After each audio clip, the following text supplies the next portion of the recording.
Healing from a wound can be hard, but the worst wound to heal from is from my mother's wound. Why is that? Because your mother carried you for 9 months on average, and it is known from history, from books, from life that mothers are supposed to nurture. They're supposed to love you. They're supposed to give you the best love ever on earth. But what happens when you have a mother who is toxic or who is very critical or who acts like a dictator or who just provides physical needs but doesn't know how to provide emotional or mental needs? If you are ready for healing from your mother's wound, continue watching. I'm doing a two-part series on mama trauma because of one, this is the month of May, and two, I wanted to give the good and the bad. And with life and with everyone, there's a good and there's a bad. Not everything is good, and not all mothers are great. And if you believe your mom is 100% great, kudos. But for us who are realistic and remove the rose colored glasses and realize there are some things that we have continued for ourselves and realize we have not healed from our wounds that were brought upon us from our mothers, then here is the time for you to heal in 2024. For me, I have a beautiful mom, and yet I came to realize in my 30s of a lot of things that I didn't realize. And then in my 40s, my sister introduced me to this book called Running on Empty, and the link is in the description. And that book helped me to realize that there was some stuff that still needed to be healed that I thought was healed. And the thing with my mom, well, let me start over. One, I am the firstborn of my mom. And with the firstborn and being the daughter, I'm mainly talking about mother daughter relationship since I have no idea how it goes for mother to son. But I hope to have a male on this podcast so he could talk about his journey with his mother. Till then, this is about mother to daughter relationship. And my mother being a first time mother at the age of 30, my mom did not have her mother because unfortunately, 4 years before I was born, on that date 4 years ago, my grandmother became ill and then she died on December 31st, 1974. So my mom had to deal with motherhood by herself. So that's number one. And so my mom was very authoritarian, meaning it was black or white, yes or no. There was no discussion. And I'm glad I had a healthy fear of my mom, but I also had a unhealthy fear of my mom because I did not want to disappoint her. And also my mom was very critical, and I would not call her toxic at all. She was critical in the sense of she wanted myself and my sisters to do our best, and unfortunately it was to the point of perfection of where I felt one day maybe my sisters could share their opinion, but I felt as the firstborn to be perfect for my sisters so then they could hopefully live a good life and to, you know, let them know like, hey, this is a good way of living.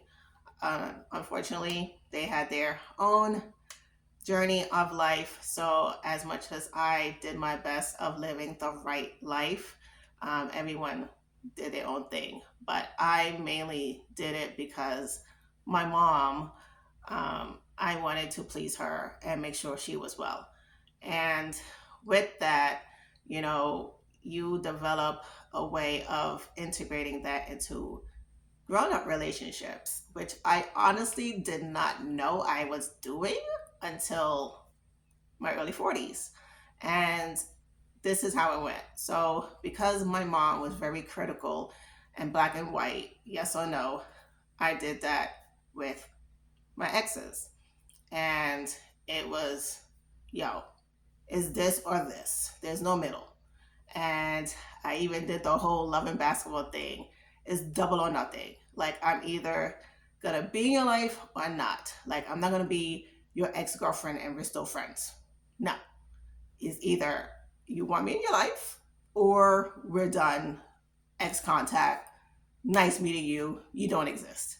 And I continued that whole path until a friend of mine helped me to realize, oh my God, I am my mother and I need to unlearn these habits and to realize that the stuff that I did not want to have in myself, I unconsciously was affecting my relationships with the opposite sex. And it's important for you to sit down with yourself and be present with yourself to see, hey, all the stuff my mother did onto me, am I bringing that on to my spouse or to my boyfriend or even to your siblings and your friends? And by God's grace, my God kids have not experienced what I experienced with my parents. I've given them 100% love, 100% empathy. When they share the emotions with me, I am 100% present. And that was another thing with my mom. She did not allow me to share my emotions with her. And it was always be a peacemaker, be a peacemaker. And as I said, being the oldest, it was, maintain the peace. And my sister, who's younger than me, 13 months apart, if she wanted something, then I gave it to her immediately so she could be happy. And my mom was like, okay, good girl. And at the time, it's like, okay, mommy's happy and that's it. But now looking back, I'm like, okay, well, she got happy, but what about me? You know? But that was the childhood I had to make my mom happy. And so I became a people pleaser only to my mother. Everyone else, for some reason, didn't get the effect of people pleasing. But there are some people who are people pleasers. There are some people who have a terrible attachment style because of their relationship with their mother. And it's important for you to understand why you attach to certain men the way you attach to them because you lacked the emotions that you wanted from your mother. You lacked the empathy that you wanted from your mother. You lacked the comfort of, if you had a D or a C, it's okay, we're going to work better on this versus, you're excommunicated from the island. And here now is very important for you to heal from this mother wound. So, not only for your relationships with other people, but for your relationship with yourself and hopefully with your relationship with your mother. And even if she's deceased, you can still heal from this wound because, seriously, unconsciously, you are still living out the bad parts of your childhood, of the desire of what you wanted from your mother onto relationships, especially relationships of the opposite sex. So it's very important for you to heal, even if your mother is deceased or you never knew your mother because you were adopted. Still, is something that needs to be healed. So, number one is to acknowledge this wound and grieve it. As I said, right now, my relationship with my mom is good, but it's not what I desire, and I had to grieve it. I hear from my friends and my cousins of how they have this great relationship with their mother. They have TMI relationship and they share things with their mother, and I'm like, really? you share that with your mother? Wow. Like, I know for a fact, if God does a miracle, thank you, Lord. But till then, my mom is not that person. She's just very like, hey, you okay? Everything's good. And that's it. There's no emotional thing happening with her. And unless it's something that I tell her I'm getting married, that will kick her shoes off. She will be ecstatic and show emotion because she's been praying since I turned 30 for me to be married. And every December 31st, she gets sad because she's just like, why are you not married? And I'm just like, mommy, just go to God. Like, I have no answer for you. And I'll talk about that in a future episode. So make sure you subscribe for that episode so you can stay in touch of my future episodes. And but I had to even one time with my mom tell her like, hey, can you ask me how I'm doing? And even with my layoff. So in 2019, got laid off. And I eventually told my mom months later because she's a very emotional person in the sense of she cares about me and my welfare and she wants me to be okay. And I just didn't want to aggravate her or have her be anxious or concerned. So I delayed it. But the effects of the layoff, I didn't share with her. And then I wrote the book. So I wrote the book, which is in the description, and it's titled Disempowered the Disappointment. And it was talking about the effects of the layoff and how I went from depressed to empowered. And my mom, she was like, well, am I going to read this book? And I was like, oh, okay, cool. And I gave it to her and she read it and she said, I wish you told me. And I said, I was scared to share this with you. And just for her to just share that with me, it meant so much to me because I felt I couldn't tell her. And even with the whole people pleasing, I realized I cut that off when I turned 21. And so I was raised Catholic, which was another thing of perfection besides my mother. And at the age of 21, I became a Christian, baptized, born again Christian, non denominational, and told my mom, and she was just like, well, you could still believe in Jesus and be a Catholic. Why you have to all of a sudden get baptized and be non denominational? And I was just like, yeah, no. Love you, mom, but I'm all about Jesus now. Jesus is my Lord and Savior, and God bless you. And my mom believes in Jesus, my mom believes in God, but she just prefers for it to be under Catholicism. Kudos to her. But that point of when I put the line in the sand to say, I am not going to be a people pleaser to you anymore.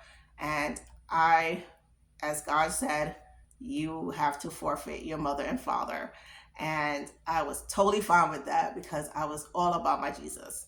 And it's just important to realize with people pleasing that you can carry that because of the fact that you didn't get that from your mother in the sense of the nurturing and being concerned aspect of your mother, that now you're chasing and that's not good.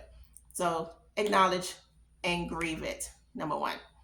Two, write a letter. So I had to write a letter. Of course, did not send it to my mother, but I just wrote a letter of how I just wished my mom was this woman that, you know, was cool and I could talk with her and she could laugh and just have deep conversations about her 20s and her 30s and, you know, how she felt with certain things. I do have those conversations with her sometimes, but sometimes she just gives me a little bit of the service, but she doesn't go deep into the surface. And I just really wish she went deeper with me, especially with a lot of things that I had to go through that I had to figure out on my own because it was just hard to express it with her. Of course, you know, her life is different from mine in the sense of when she was in her 20s, she came from Haiti to America. And of course, that was a lot for her at her age. and a lot of responsibilities as being the second daughter, and taking care of her siblings below her, and taking care of her nephew, who is my godfather. So it's a lot of responsibilities my mom had in her early 20s. My only responsibility was trying to get my first job as a physician associate. My life was good at age of 25. And so I had to just write that letter and understand stuff from her perspective of her childhood, of her upbringing. And number three, extend grace to her and just be like, hey, this is the life she lived. This is why she became the person she became and the mother that she became. And to just forgive her for that, and to just extend grace to her, and also give myself compassion and to reparent yourself. And in the sense of to that inner child that's within you, who wanted that love, who wanted that nurturing, who wanted to say, hey, that's okay. And hey, okay, cry it out. I'm here with you. Reparent yourself in the sense of now tell yourself what that inner child wanted to hear at that age and at that time. So then you could start the healing process, because we have to reparent ourselves as well as unlearn the habits that our parents gave us. Because as I mentioned earlier, it is affecting your today relationships with your partner or even your friends. And one mistake that many people do is say, well, I don't want to forgive my mother because she should have known how to be a good mother. Respectfully, if you are a mother and you're watching this, your child is probably thinking the same thing about you. So, in the end of the day, forgiveness is important. And if you're having trouble with forgiveness, check out the next video. Stay resilient.